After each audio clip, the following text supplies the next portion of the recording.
Did you know that some creatures on Earth are actually immortal? One example is a type of tiny jellyfish.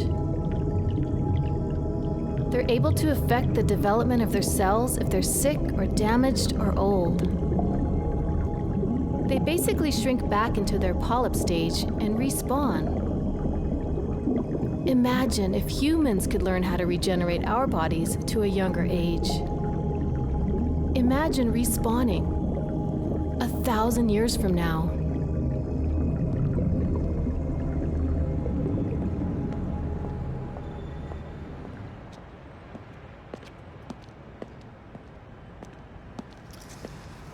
So this is one of our ambulances at Tomorrow Biostasis. Tomorrow Biostasis, one of my organizations, it's basically a cryopreservation company or organization for Europe. It works together with non-profit foundations in Switzerland. And the idea is that whenever one of our members dies, that then with one of those ambulances and the medical team inside of there and the equipment, we can cryopreserve them. This is fundamentally the idea of what we do. And we're an organization that covers all of Europe and then do the storage of the patients, the people who have died and want to be cryopreserved in Switzerland. So I'll show you how all of that works. This is our Berlin-based ambulance, of course. We have one in Amsterdam as well through a partner, and soon also one in Switzerland, in Zurich. So the whole procedure is practically done in here. So the logic basically works like that, right? Should someone's heart stop, at that point, the cellular degradation basically starts, right? On a cellular level, the cells start to practically self-recycle themselves. Now, what you want to do to stop that process is first you want to cool. And this is the first step that is being done in here. Then you give a range of medications to make sure that the brain and the rest of the body is protected against any type of degradation. We drive the body to Switzerland in that case, where then the cool down is done to around minus 196 degrees Celsius. And at that temperature, you can now keep the body, for decades or even hundreds of years without any further degradation until such time in the future where this whole process can be reversed. This is the fundamental idea of what we do here. So in cryopreservation, the most important part, of course, that needs to be cryopreserved is the brain. And to do so, you need to perfuse, you need to bring a cryoprotective agent into the body. You can do it directly through the big vessels next to the heart, the aorta. So that would be here, the aortic arch, as you can see here. So you basically introduce this cryoprotective agent directly through the ascending aorta.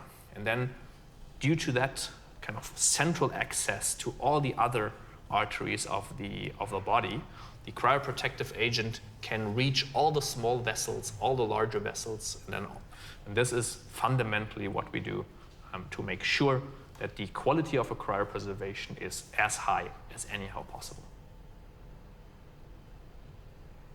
It's very important to always state that currently we can cryopreserve people, but we cannot wake them up yet. We cannot bring them out of cryopreservation.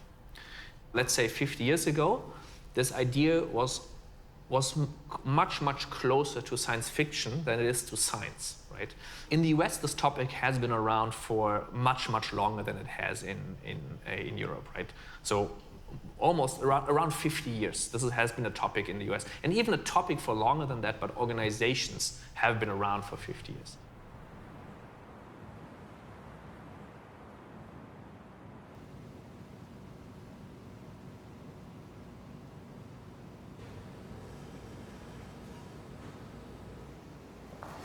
Welcome to the Alcor Life Extension Foundation here in Scottsdale, Arizona, in the United States. Alcor is almost 50 years in operation, the longest-lived cryonics organization. And what we do here is essentially give people another chance at life. Today, when people are declared clinically dead and legally dead, It's kind of an arbitrary line that basically means that today's medicine can't help them any further. Our idea is that today we can bring people back to life from conditions that we couldn't have done, say, 50 years ago, and in the future we'll be able to repair problems that today we can't repair. So the idea of cryonics essentially is at the point of legal death, which is not the same as biological death, let's preserve the person, keep them from deteriorating as perfectly as possible, and then take them into the future one day at a time until we have more advanced technology that can fix their heart disease, their cancer, and the aging process itself, and allow them to continue on living again.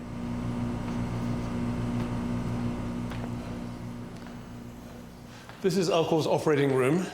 Although before we get to that stage, I want to explain what we do here. Cryonics really has three main parts. We have what we call standby stabilization and transport, which we're going to illustrate here. Then we have the cryoprotective perfusion, which happens in the operating room. And then we have long-term storage, which we'll get to. We can't begin the next process, the surgical procedure, until the patient's cooled down to no more than about 20 degrees C. We're going to remove as much blood and intracellular fluid as we can from the patient and replace it with a cryoprotectant solution. Now, cryoprotectant you can think of simply as a medical-grade antifreeze. But about half our members, myself included, have chosen just to preserve the brain. And you might think, well, why would you just preserve the brain? Don't you need a body? Well, you do, but you don't need it today, because my view is that by the time I need this, unless I get killed early on, my body's going to be in pretty bad shape in a few decades, so the whole thing's going to have to be regenerated anyway. The one thing you can't replace is up here. That's your brain. We may start over here, but then we're going to do a separation, a few vertebrae down. You want to get the top of the spinal cord in there. We're going to take the cephalon, which is what we call the brain plus the skull. We're going to put that upside down in the neuroring here, secure it in this ring. And then instead of going in through the blood vessels in the heart, we're instead going to use the carotid blood vessels here. Otherwise, it's the same procedure. It's going to circulate through the system over here, again replacing the blood in the brain and the other fluids with our cryoprotectant solution.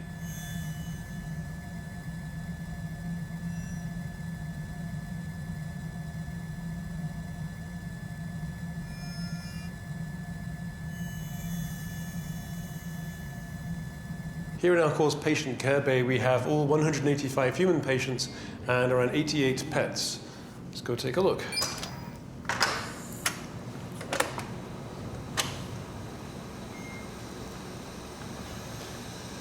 Now, these vessels that you see are what contain our patients. These are called dewars, D-E-W-A-R. They're cryogenic dewars.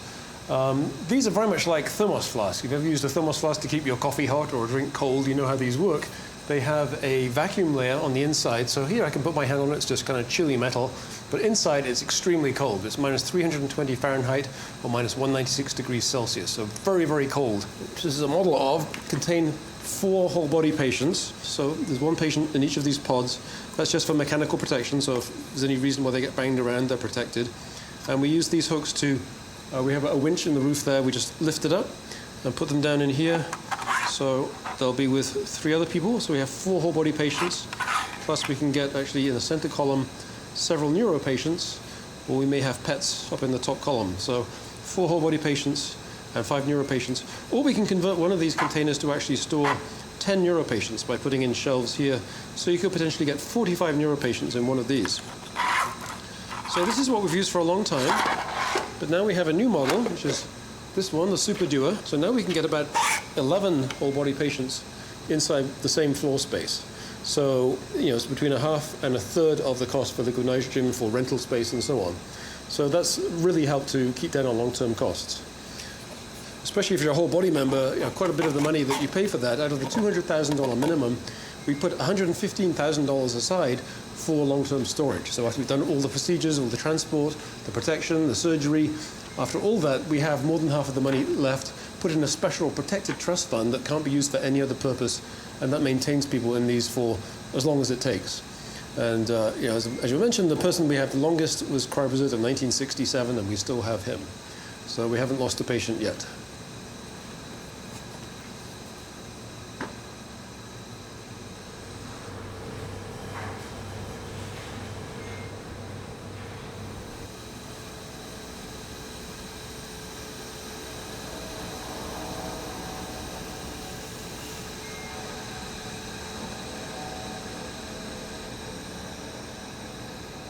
one thing that many people fear about the future is it's going to be some horrible place, because that's what we, we read about, we see in science fiction movies. And that's something I have to combat constantly, because I like to argue things are actually getting better. Despite what the news tells you, the news will look throughout the world for the worst things going on everywhere and push them right in your face, and people think, oh, things are really going downhill. But they're not. So at Alcor, we spend a lot of time thinking about what could go wrong and how can we prevent that being a problem. And to us, it's a very personal question, because this isn't just an organization that sells a service. You know, we're a non-profit, tax-exempt organization. The founders created this for themselves. They didn't want to be buried or cremated. Those are not very appealing. You know, once your body gives out, do you want to be burned to crisp? Do you want to be eaten by worms and bacteria? No, thank you. None of those are very appealing. Why not be cryopreserved, at least have the chance of coming back in the future and continuing your life? Mom and Dad really inspired me in the sense where I think that's kind of where a lot of my brain wiring comes from, as far as having an interest in math and science. When I graduated from Berkeley, Mom and Dad gave me an Apple IIci computer, and the only thing we could really do on the internet, because there was no World Wide Web yet, was go on news groups. The only ones I was interested in, strangely, to my surprise, was anything to do with physics, technology, futurism, transhumanism, even cryonics, which is freezing humans. It was like I had this grand epiphany, like, all at once, and I thought, the reason we need to freeze ourselves is if we go into deep space and we need to get to the next star, we're gonna need to either have generations go by the time we get there, or learn how to freeze humans. So I kind of tried to instill that same excitement into my daughter. Eventually, I believe things will not only get better, but will become exciting beyond our wildest dreams. We will break out of Earth's gravity well and inhabit space as an extension of our birth planet. We will accept the wondrous notion that we are our brains, and thus become more comfortable in our skin. In all ways, we will align ourselves with nature in our quest. I am just feeling very impatient. We are at an awkward and unsettling stage in our history. We must take baby steps to fit in with nature as our ancient selves did. But now as mentally winged creatures, we do it with a sense of the bigger picture, a deep understanding of the natural world through chaos theory and technology that aligns. We are runners of machines. We think about cells having a natural lifespan. You know, they call it the Hayflick limit. And this is because telomeres, which are the caps of these chromosomes, get shorter and shorter and shorter and leave the DNA vulnerable. And what you discovered was that this is a reversible process. You're really talking about reaching an old age that is a healthy old age, free from the diseases of old age as late as you possibly can.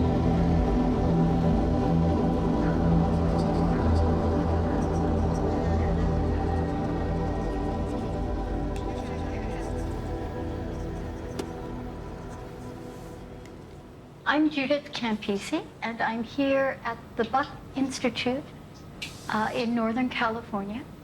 And this institute the whole institute works on aging. We work on diseases of aging, but also basic processes that seem to be important for aging. So Hayflick was the first to describe this process called cellular senescence.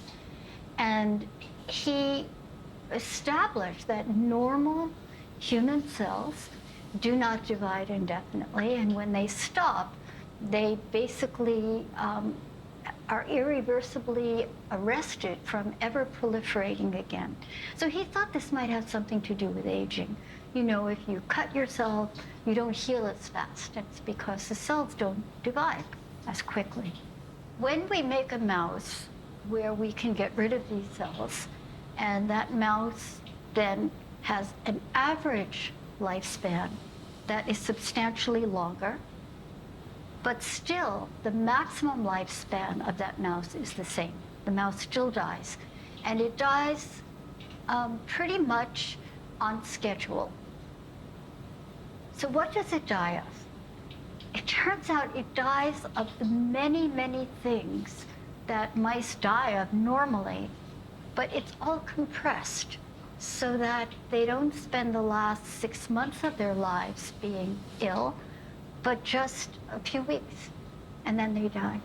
And I think that's maybe one of the realistic goals of modern aging research, is to improve health to the point where you will die, for sure, but you die, as I said, on this tennis court, and you're winning, and then boom, 110 years old and you're dead. I'm 86, so it opens the question of, do I want to live forever? I probably don't want another 100 years of being as helpless as I am. If I were to join the cryonics crowd in my current condition, I would not be happy because my brain doesn't work so well. I'm not the same person I used to be. I would like to see the future.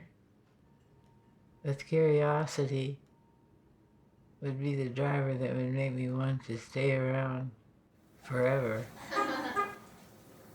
Here comes the future. Come in. Hey, Grandma. Hello.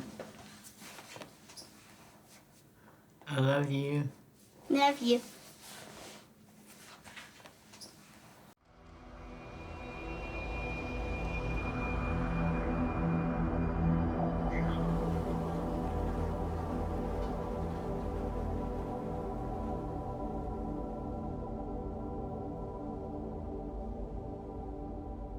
So I'm Linda Partridge, and we're in the Max Planck Institute for Biology of Aging in Cologne.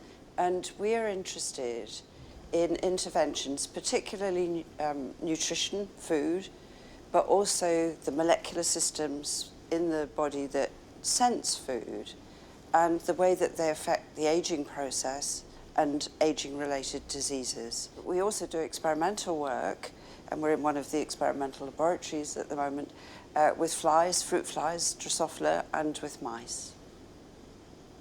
From the evolutionary point of view, aging is really weird, because as an organism or a person ages, they become more likely to die. So individually, aging is an unconditionally bad thing. Yet if you look out in nature, you've got things that can live 200 years, a bowhead whale, or 40 years, a bat, and other things that live only a day. This is a trait that's out there in nature and it evolves. But it's an individual disadvantage, so how can that happen? There's of course a lot of speculation around aging. People are of course interested in trying to stay healthy as they age, and even in some cases of trying to avoid death altogether. I think we're not seeing in the results of the experimental research at the moment much sign that that's going to happen in the foreseeable future. There's been some really interesting recent research in the United States, which I think shows great promise for being translatable to humans. The experimenters wanted to ask the question, if they give an old mouse young blood, can this improve its health during aging? So they did the obvious control experiments. They hitched up an old mouse to an old mouse, a young mouse to a young mouse, but then they did the opposite, old to young. Showed an improvement in the health of the stem cells. So what that's telling us is that either bad things accumulate in blood during aging, so that the old circulation contains damaging molecules or other factors, or there are particularly beneficial things in young blood.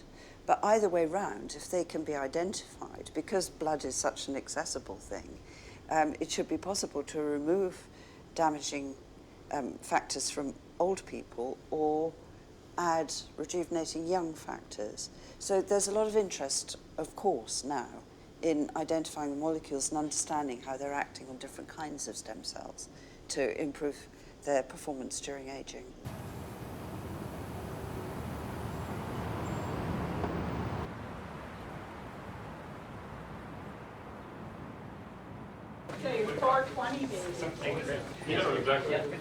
It's David Chalmers and Aubrey de Grey.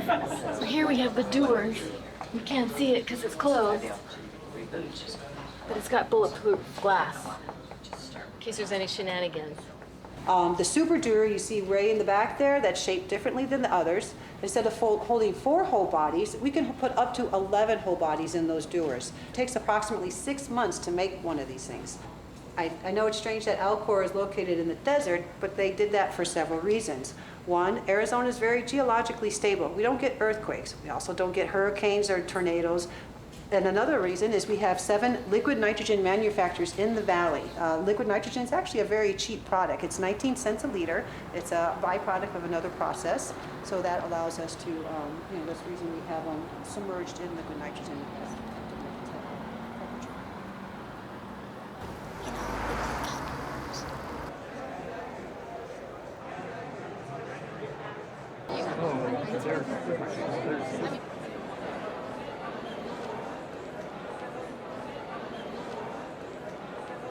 Welcome to Alcor's 50th anniversary conference. So don't let people get comfortable. When you talk to people and they say, oh yeah, it's fine, life extension is going to come along and save me. Well, are you really sure about that? Maybe you should put on your seatbelt, get your emergency fund, get your cryonics arrangements in place, and then you can relax a little bit. There's still things you can do to improve your chances, but then you've got things in place, then you can start experimenting with this stuff. But for goodness sake, put plan A in place, and for many of us, plan A, of course, means plan alcohol. Thank you.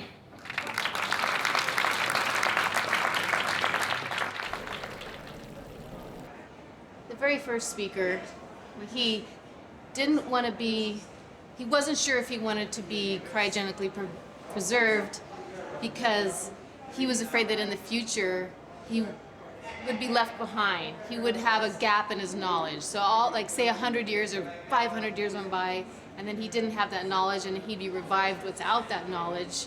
He was afraid of that. But I mean, I wouldn't be afraid of that because I already know when I'm revived, I'm gonna be a big dummy. Like I'm already, I'm in my 50s. I already feel like a big dummy, like the young kids. My 9-year-old daughter already outsmarts me. So I'm already left behind in a sense, even currently living. I don't think anyone should be afraid of being cryogenically preserved because they're afraid of being a dummy in the future. So I got this bag. Look at the amazing logo. I mean, how cool is that?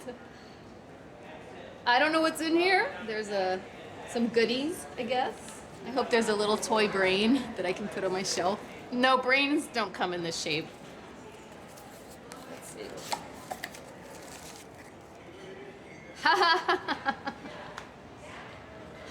My brain will be in one of these doers. My head will be on a rack inside one of these doers, so that's fun. This is like almost more fun than having a little toy brain. This will be good for your lens. Is it the personality that matters? Is it the computer program your brain is running that matters? Is it the closest continuum that matters? The thing is, you might think this is a very abstruse philosophical debate. I do think that once we actually find ourselves in the future, in this technological future, with all these options confronting us. So considering that the brain is a dynamical system, and then it's a gazillion attractors and moving parts. I never hear people talking about this, but when we're frozen, obviously we're frozen into a state. How confident are you that freezing a dynamical system will remember which way it was going? Yeah, you might lose the structure. I think at the very least you would certainly lose like what you were thinking at that moment. It's hopeless to have the idea that it's actually going to get my current state of thought and experience. But I think you might raise this worry that somehow it's not just my current state of thought and experience. At all moments, for the last years, my brain is in a certain trajectory, and maybe that dynamic trajectory is part of what makes me me. What do you think? Will you be uploaded? Would you allow your brain neurons to be replaced by silicon chips which fire better and make you smarter? No, you want your original brain. Do you know the idea of like beaming up? So we'll destroy your body here, but we will create a new version of it like back in Las Cruces, right? It's a bit like 3D printing. Have you come across this? Yes. Yeah. You print, that's like you 3D print a copy of you.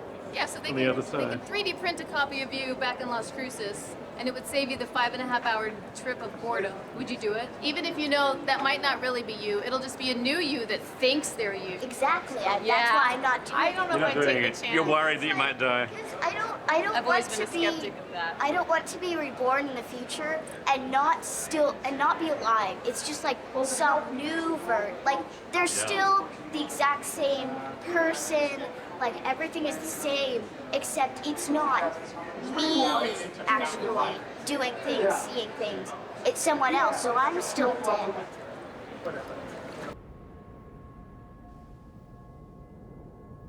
How do you know you're not in the Matrix? You're not living in this giant computer simulation. How do you know about the external world? Then, of course, the question arises, how do we know we're not in one of those? I take seriously the possibility that the world we live in is, in fact, a simulation. Simulation technology is getting better all the time.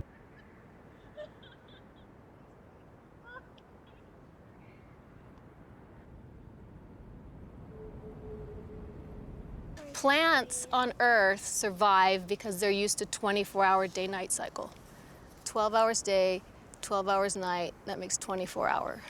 Yeah. And all, like on the moon, it's 24 hours light and then 24 hours dark.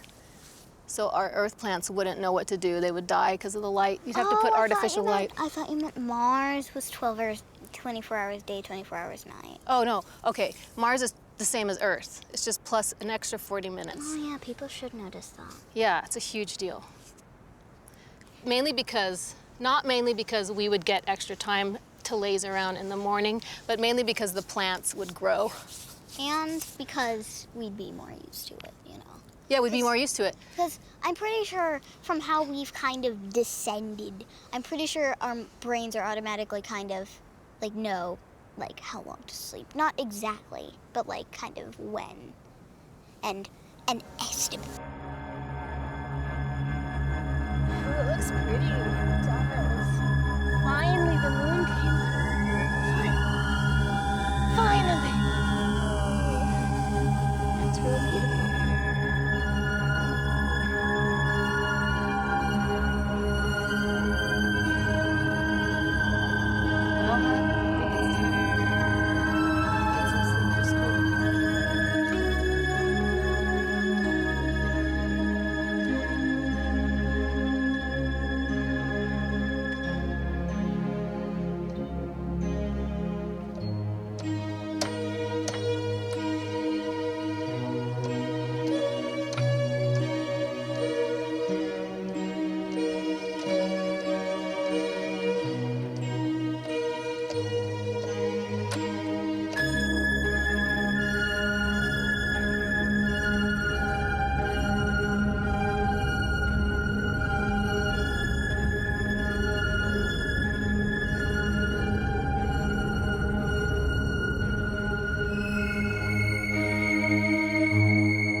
Afraid isn't really the right word.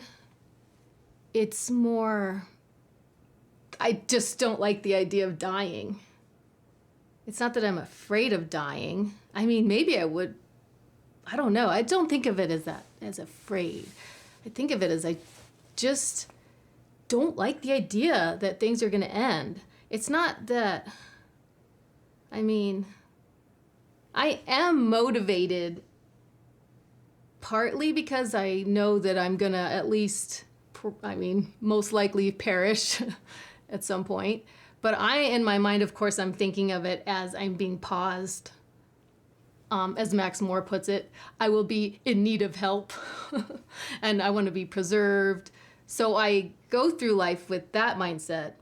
So let me try to think, what would it be like if I still truly thought death was it and there was nothing else, no possibility?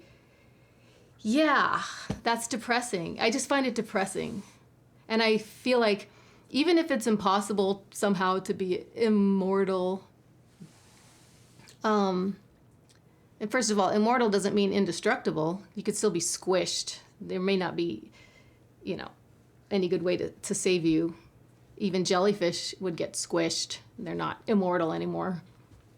So that just means that they won't die of aging.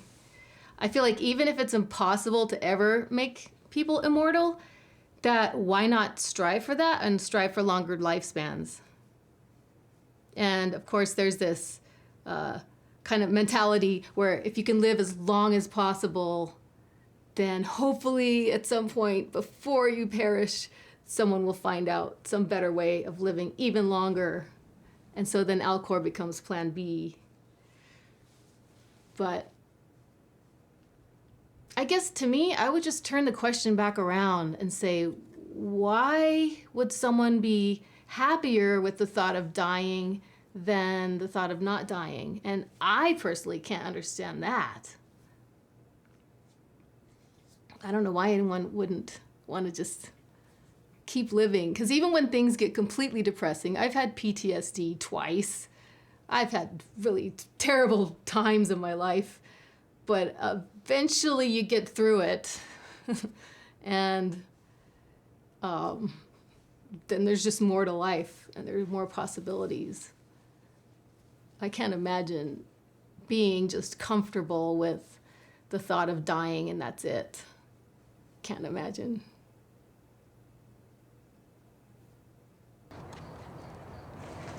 I mean, if we're saying cheese, then why not just say macaroni and cheese? Macaroni.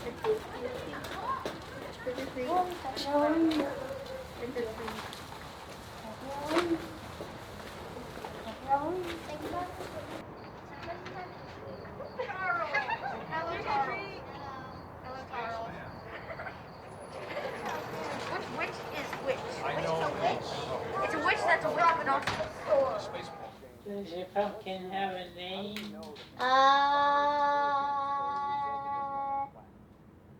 Jessica. Oh. Jessica. Oh, she was a girl. Good,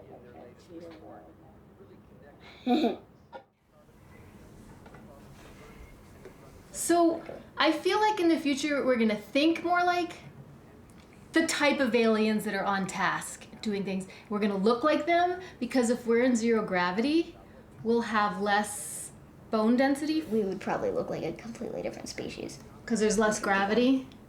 So they might be taller and skinnier. They won't need strong bones. But then when they get here, they'll be in a wheelchair. Yeah, probably.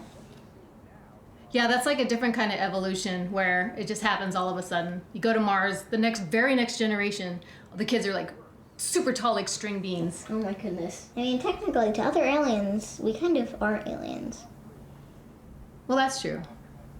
But yeah, I see Or that. are we their little experiment? I can't wait to find out.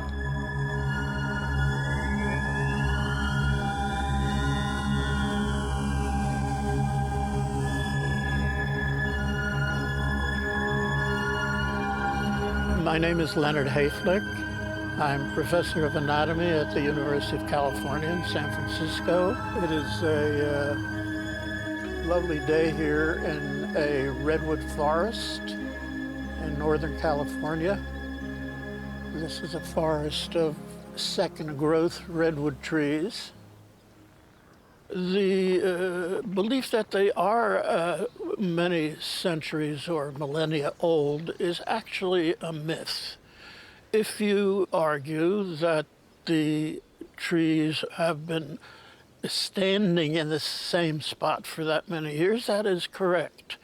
But the oldest living cells in a redwood tree or bristlecone pine, which is just as old or even older, the living cells are no more than 30 years of age. They are found in the root hairs or in the needles, so that the age of these old trees is the age of dead tissue. It is illogical to argue that the trees are the oldest living things if the living part of the tree is, as has been determined actually, to be no older than about 33 to 35 years. As we have misconceptions about the age of redwood trees, we also have misconceptions about the biology of ourselves in respect to aging. The misconception is the failure to distinguish between the aging process, which is a destructive process or a process where function is lost, as opposed to longevity determination, which is a process that keeps you alive.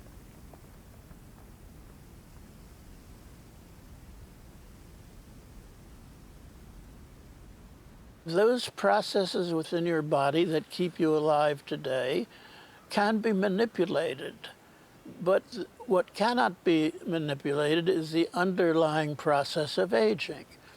For example, you can keep yourself living longer if you pay attention to the common sense rules that we all know about in respect to exercise, to maintaining your health, to a proper diet. All of these mechanisms, these means of survival, have as their end result increasing your longevity.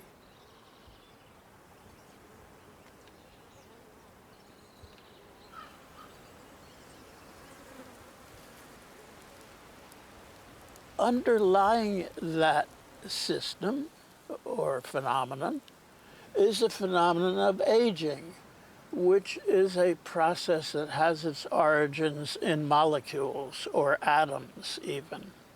And that process is governed not by biological laws, but by laws of physics. The major concern that many people in this field have is the failure to distinguish between those two processes, and also the belief that they can overcome a physical law by learning how to eliminate the aging process. That cannot be done. It is a law of physics that is just that, a law.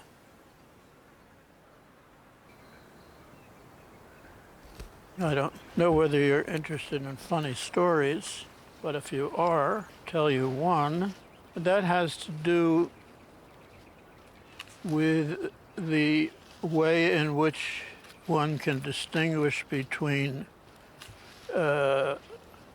presenile dementia and senile dementia.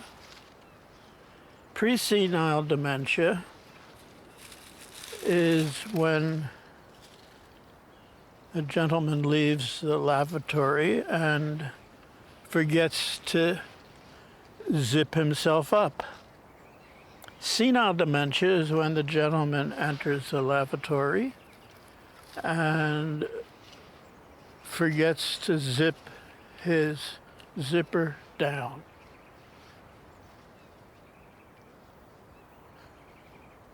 Not funny. There's another one. There are 3 early signs of aging in humans. The first sign is the loss of short-term memory. And I don't remember the other 2.